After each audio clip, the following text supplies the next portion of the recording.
Puttering session case study here, an herbalist who picked a really great niche. So, oh man, I just love working with people.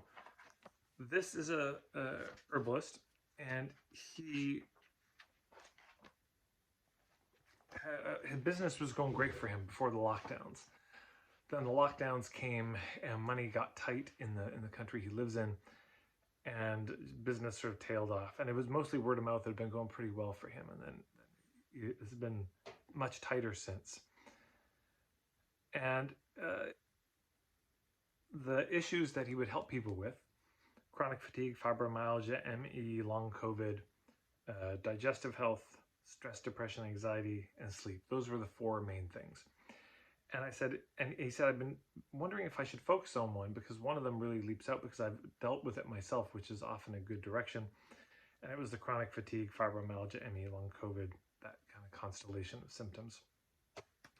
And as soon as he was willing to pick a niche, I just relaxed because it makes everything so much easier.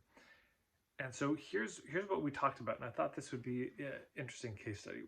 One of the things I said is, I asked him, I said, so what do you see as the constituent elements, the parts, the causes, the root causes of, we'll just shorten it as chronic fatigue. And he said, well, there's four things: stress, trauma, gut health, and infection. Those are the four main ones. I realized that was kind of a Venn diagram of those four circles, if you can picture that. And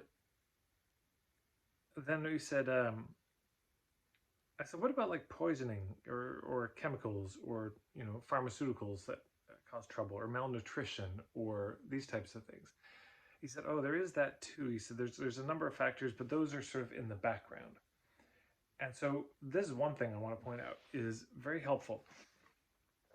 So I said, okay, so we've got this, right?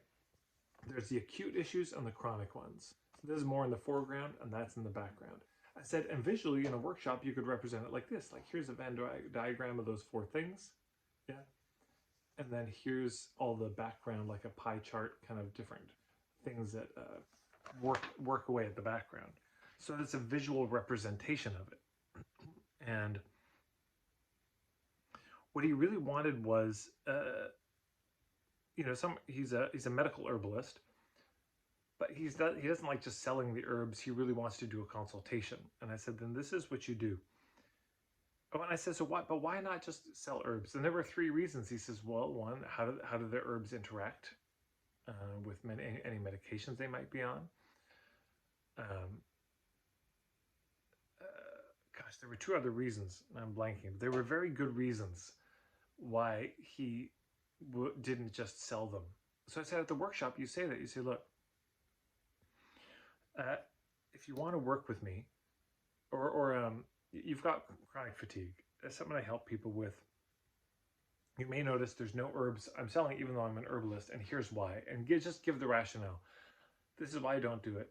I only do that through consultations. And if you'd like to book a consultation with me, here's how it goes. And then you just describe it. So it's not an unknown quantity. It's 2 hours, and we would talk about these things.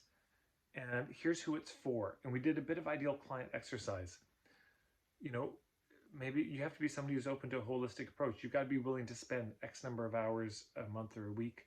Maybe you need to be willing to read certain books.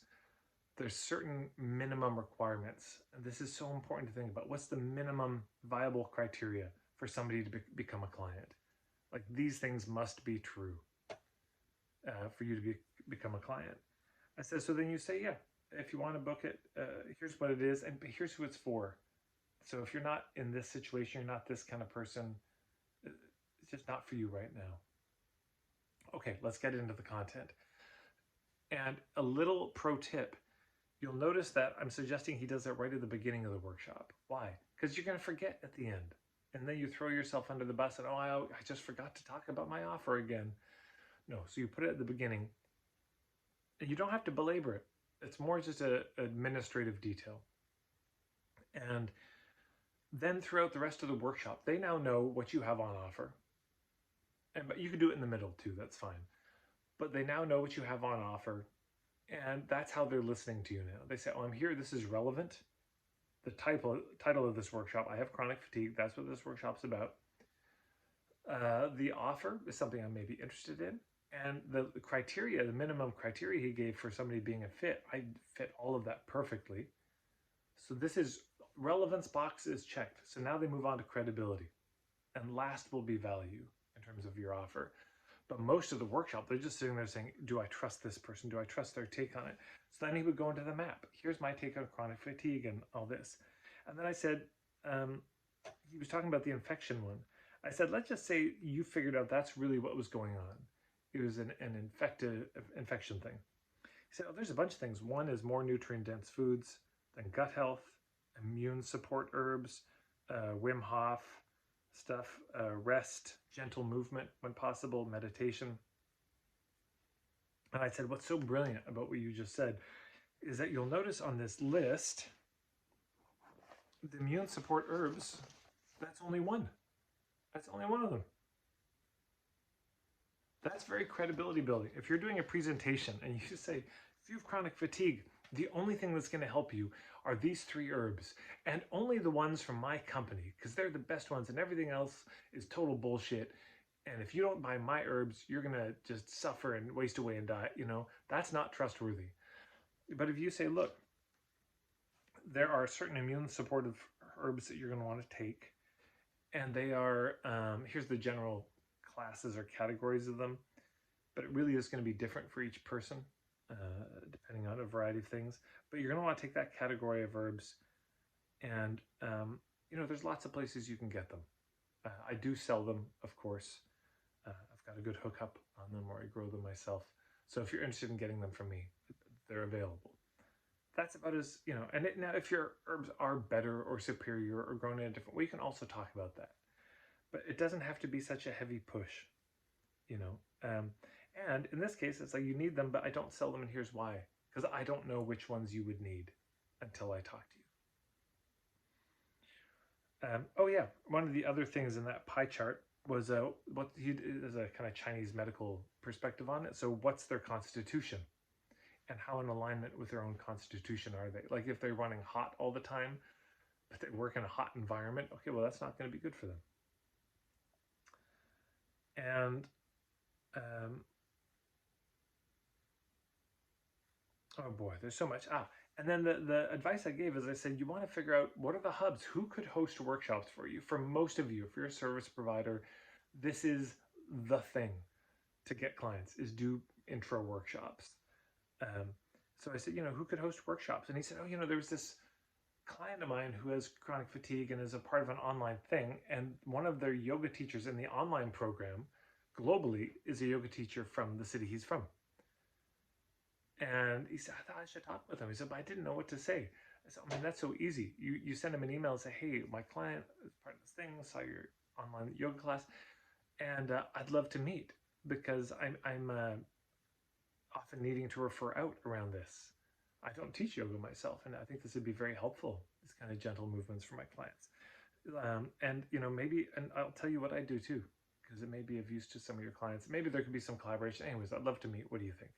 Almost everybody's going to say yes to that. Good business connection. And then I said, I tell you what, the lockdowns destroyed a lot of yoga studios.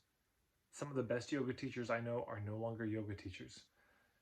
So they're hurting for money. So if you said, hey, do you want to host my intro workshop? We'll charge $25 per person and you keep all that money. I'll just make money if they book a consultation with me. I bet you they'll say yes. If they can make $500, $1,000 for hosting a workshop, all I have to do is cut and paste the promo text, share some things on social media, make a few phone calls. They'd probably be pretty happy about that. And then with these 4 things, stress, trauma, gut health, infection, I said, could you come up with a quiz or a questionnaire that in your workshop people could fill out to get a rough sense of probably where the biggest problem is for them? That'd be really helpful. Yeah, and then I also said, this is key. If you decide to really niche down to a particular issue, this is one of the best pieces of advice long-term I can give you. Really become an expert in that area. Really double down. Really nerd out on that topic. Find a few podcasts that are specifically about it and dig in and listen to it all. Read all the top books and some of the more marginal books on that topic. Listen to contending points of view. Absorb, absorb, absorb. Take it all in. Get other perspectives than your own, because it will hone your own point of view. It doesn't mean you'll change your mind, though you might be surprised, but it does mean you'll be smart as hell. If you just spend 1 year really devoted to a topic, you'll know more than almost everybody. Really well and truly. You'll know more than almost everybody because nobody really delves in. It's so rare. Only some, the top researchers, scientists, doctors, practitioners specialize at all. They're often just helping a lot of different people. So, I think he's going to do that. Anyways, there's a bunch of more stuff. But I thought that would give you an idea of what this all looks like in action. Clear niche. The point of view is in the map. Now there's more beliefs and things that would come in later. What I call the compass in point of view marketing. The hubs. This yoga teacher is an example. But there's probably lots of other people who could host his workshop as hubs for him. And business model, we're going to have to talk about later because there's almost certainly room for some group programs here, and systems and structures, etc. And he didn't even have an email list at this point, so that's one of the bits of homework. But hopefully this helps you see how it all could come together. If you want to book a puttering session at any point, marketingforhippies.com/puttering, though it usually sells out to the people in my membership, and you can check out my membership, marketingforhippies.com/membership. And you get a discount on the puttering sessions. It's at this point, as of today, $200 US per hour. For members, it's $150 plus the members get advance notice. And truly, I haven't emailed or needed to email my whole list about puttering sessions in a few years. They just tend to sell out with the members and the advance notice list. But if you don't want to be in the membership and you want to be on the advance notice list, there's a chance you'll get word when I open up new ones, which is maybe once every month or two, at marketingforhippies.com/puttering. And if you just want to check out more of my work, you're curious about it, go to marketingforhippies.com/starter kit. And there's my ethical marketing starter kit that you can check out there. And of course, as always, subscribe, like this video, please share it with everybody you know. And you can find me on Instagram at marketingforhippies. Take care.